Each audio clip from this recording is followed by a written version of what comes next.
காய் முருங்கைக்கீரை, வாழைப்பூ போட்டு முருங்கைக்கீரை வாழைப்பூ பொரியல் எப்படி பண்ணுறதுன்னு போட்டு பாருங்கள். கடுகு போட்டு பொரிச்சு காஞ்ச மிளகாய், இதுதான் வாழைப்பூ வெட்டி நறுக்கி வச்சுருக்கோம். அதில் முருங்கைக்கீரை இதை கிடக்க போகிறோம்.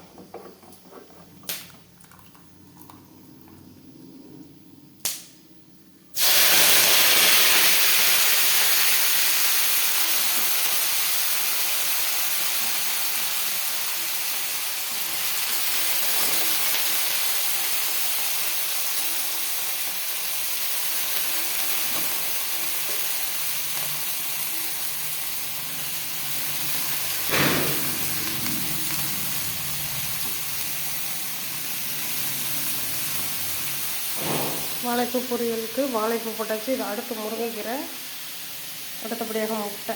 இந்த முட்டை 2 முட்டை ஊற்றிட்டு கொண்டுருங்க. இதை போட்டு பொரிச்சு அழகாக சாப்பிட வேண்டியதுதான்.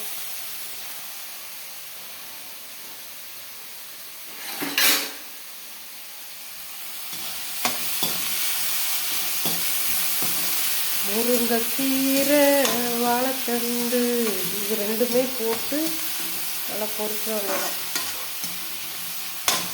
லாஸ்ட்டாக முட்டை.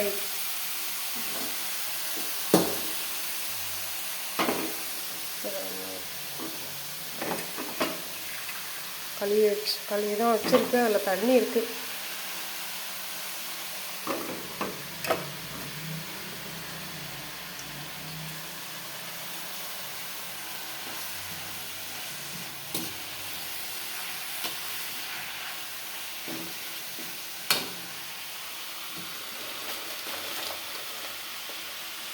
அடுத்தபடியாக உப்பு,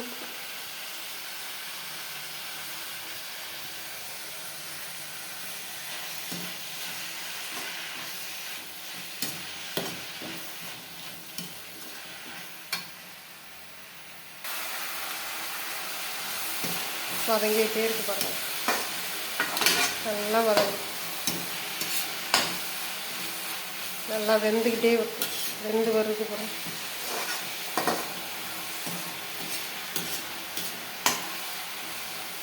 முருங்கைக்கீரை வாழைப்பூ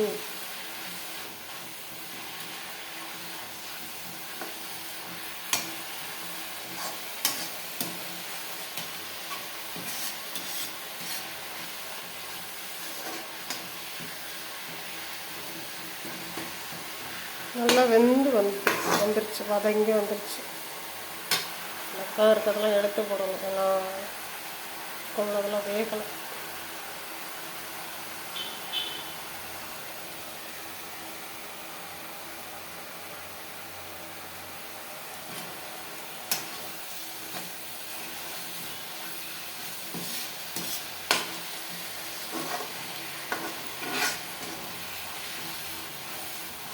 வாழைப்பூ முருங்கைக்கீரை 2 சேர்த்து முட்டை ஊற்றி பொரியல். பார்க்குறதுக்கே கொஞ்சம் நல்லா தெரியுது பாருங்கள்.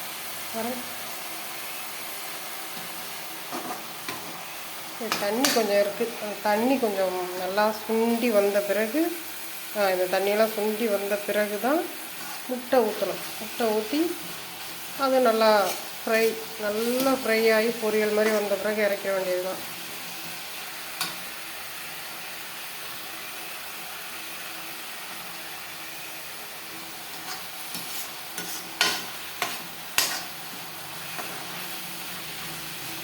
வாழைப்பூ இது நம்ம வீட்டில் பறித்த வாழைப்பூன்றதுனால நல்ல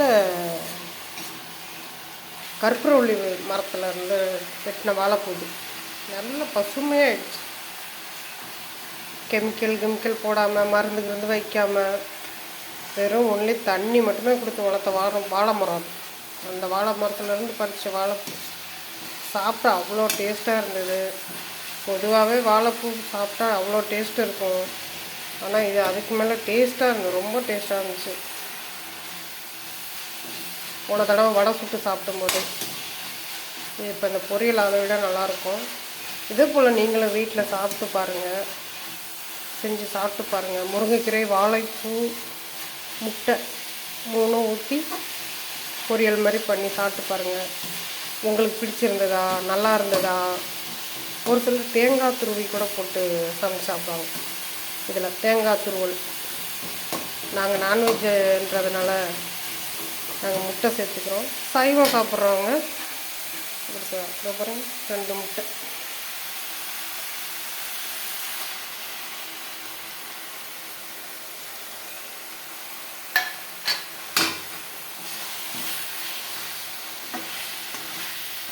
ஆஹா, என்ன ஒரு அருமையாக, கண்ணுக்கே குளிர்ச்சியாக இருக்கே. பார்க்குறதுக்கே இன்னும் சுண்டட்டும். நல்லா ஃப்ரை ஆச்சுன்னா இன்னும் நல்லாயிருக்கும். எனக்கே நாக்கு ஊறுது. வீட்டில் செஞ்சு நீங்களும் சமைச்சு பார்த்துட்டு நல்லா இருந்தா இல்லையான்னு கமெண்ட் பண்ணுங்கள், லைக் பண்ணுங்கள். என் வீடியோவை தொடர்ந்து பாருங்கள், சப்ஸ்கிரைபர் பண்ணுங்கள்.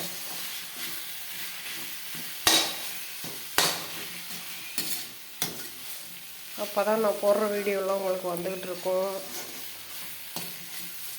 நல்லாயிருக்கும், சூப்பராக இருக்கும். கருவாட்டு குழம்பு வச்சுட்டு அதுக்கு இந்த மாதிரி முட்டை ஊற்றி முருங்கைக்கீரை வாழைப்பூ பொரியல்.